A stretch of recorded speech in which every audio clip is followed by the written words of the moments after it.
So talk to me about after quarter time, you're 10 up. What is the feeling then? What's sort of the process that you go through? Like, obviously, game's still in the balance, but once those leads blow out, what's the messaging like? I think from our perspective, it's ensuring that we respect the hard work we've done to put ourselves in a great position and have a real level of consolidation for that good work with the desire to want to keep pushing. And even though we're up by a good margin at quarter time, it was only the super shot period where we were dominant. It was very close in the 1 point netball. So we kind of anticipated that again and broke it down a little bit. And we're really conscious as a team to make sure that we come out of the breaks and those timeouts really ferocious and attacking the game. And the girls' ability to focus and get straight back onto their jobs is awesome to see. So no relaxed moments whatsoever. And so talk to me about next week, and the week after. Thunderbirds, Vixens haven't necessarily been challenged on the scoreboard yet. What becomes the focus? Like, is there a concern there that you haven't necessarily had to do that, or we feel really confident that the processes are working and they'll work next week? Yeah, I think the beauty of this group is we're actually really excited for those moments when they come. Whilst we've been winning consistently, there's been times where we've been in goal-for-goal grinds and we've had to try and break and find our advantages, and we're equally as comfortable grinding under pressure as we are being up and in control, or at times against the Swifts last week where we lost our lead and had to find our feet to reclaim the lead. So I think we look at our training environment where we're under pressure the whole time. The girls compete so hard against each other that we're experiencing those moments every training session we have. And I think this group is really keen to lean into those moments when they pop up on game day, and I'm keen to see how we go in those moments because it's going to be a testament for how we're tracking, I guess, early days.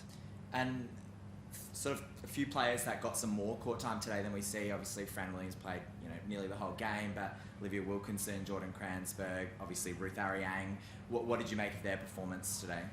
Amazing. And I think probably what was also really pleasing, not only their individual contributions to just lock into their job and execute their skills, but the support that the senior players or more established players or the players that have been playing more minutes did to support them in helping them play their role really well. I thought Alice was exceptional today to ensure that Olivia's half game was excellent. And also then she supported Jordan when Jordan come in and out of the game at centre and wing attack. I thought that was great to see. And, the way Sunday partnered up with her sister there in the last little part, but also Fran and Katie Ann getting around Ruth too. Like, there's a great team spirit around this group that we're really celebrating each other's success. And so I guess we probably weren't surprised at seeing how well everyone did with their opportunities, but we always talk about when you get a chance, just make the most of it. If you make a mistake, no worries, get back out there again and go for it. So we've been using 10 players each week and it's helping our performances, but I thought there were some great demonstrations of growth from some of those young players today. And Sunday, obviously playing with Ruth, I would assume that's the first time that's happened, or certainly in a long time. What was that like? Yeah, it was the first time in a very long time, but it was such a great moment to be able to turn around and see Ruth behind me. It's something that she's worked so hard to be able to, experience, and I think she did so well. She came out there, she owned it, and you would have never even thought that it was her first game as an SSN debutant.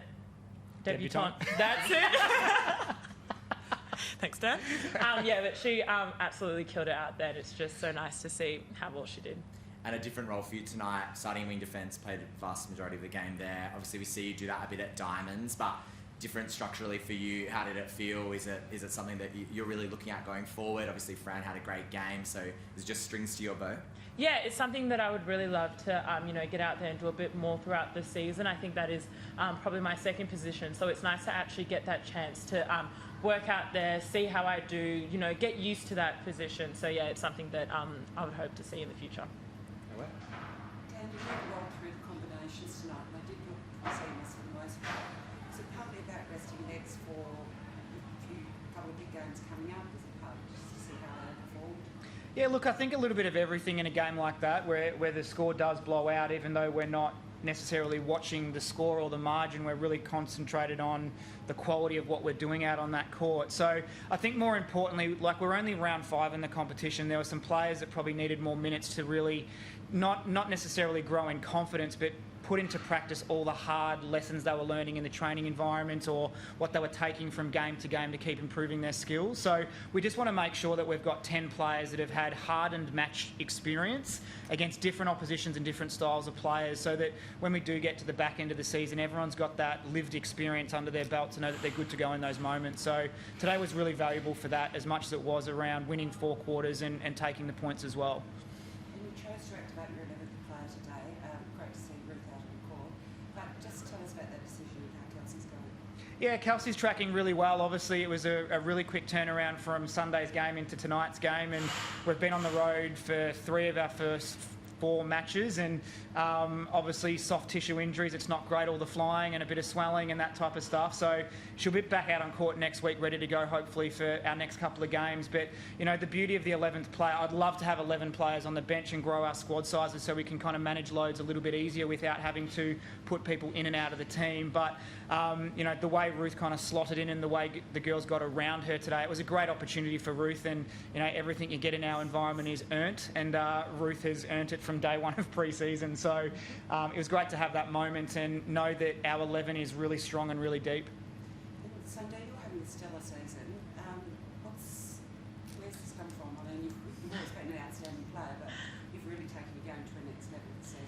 Yeah, I don't really know where it's come from, but I think before the season started, I just wanted to have a consistent year. I wanted to go out there and be able to play my style of netball and be able to finish the game and be happy with my performance. And I think so far I have been doing that. And I think I've been so lucky to have the defenders like Fran and Katie and Jess around me who do really hold me accountable in that position. So yeah, they do hard work in front of me, around me, to allow me to come out and get balls. So yeah. And last one, you over at the bench, sort of right from the start of the game, Kelsey's there with a big smile on the face, the bench are all looking happy. You've obviously got a happy team, which terminates with great netball. The way the girls have invested in each other on and off the court has been incredible, and from day one of pre-season we set the standard as to what we needed to do to ensure that we became a really high functioning team on and off the court. And the genuine relationships that have been built, the diversity in our team where we're embracing everybody for their weird and wonderful ways, and we're learning off each other all the time. And in all seriousness, we're just having great fun every time we're together. We're working really bloody hard, but we're enjoying it together as well. And team spirit is actually a really hard thing to create, but this group we have are genuinely invested in team first and playing for each other, and they're happy to sacrifice themselves for the greater good of the team, and that stuff's really hard to achieve. So we're really enjoying that while we're in that phase and we're living it. But this is one of the most enjoyable experiences I think we've all had in our netball careers so far. So we just want to keep it going. It's great fun. Cool. Just a couple from Mitch from the West. Dan, what were your thoughts on Ruth's game tonight? I thought she was amazing. I think the quality certainly didn't surprise us because we see it every single day at training. But the way the crowd got behind her, you could just tell that she was going to do something spectacular as soon as she stepped on the court. And I thought, again, stuck to task, game plan, but more importantly, she backed her skills. And to see her out flying and hunting and big on rebounds and big over the shot, to think that that was her first game is scary, frightening. Yeah. But I think, you know, I've said it before, it'd be a moment in the season that I think we all really cherish, knowing the journey she has gone on to get to this moment in time. It's been a really tough 2 years for her, and she's had to battle to get her confidence back up and contemplate whether doing this was what she really wanted. And I think the moments she had today it will certainly have lit the fire in her to want it more and more and more. Given how she performed, do you look at resting other players now that you know you have that depth? I think she sticks her hand up to say, look at me. And, you know, we want that from every player. I've said to the girls countless times that, you know, their job is to make mine and Sarah's selection decisions incredibly difficult. And no one's immune from coming off the court in our team. If it's in the best interest of the team, that's what the decision will be based on. And again, it's all about making the most of your opportunity, and we probably can't fault Ruth for the way she took her opportunity with both hands today, and she'll be knocking on the door for future opportunities, absolutely. And last one, was that nearly a flawless performance you could have hoped for? I think it's as close as you get to. I think when 10 players contribute and demonstrate that great level of execution of game plan and skill, it's hard to fault it. And it was a feel-good performance. It will take great confidence knowing that not every game is like that. But we loved being on our own home court, and we're just really excited now to have 2 massive games coming up against the Thunderbirds and the Vixens, and, you know, really pressure test our game and our spirit and see where we're at.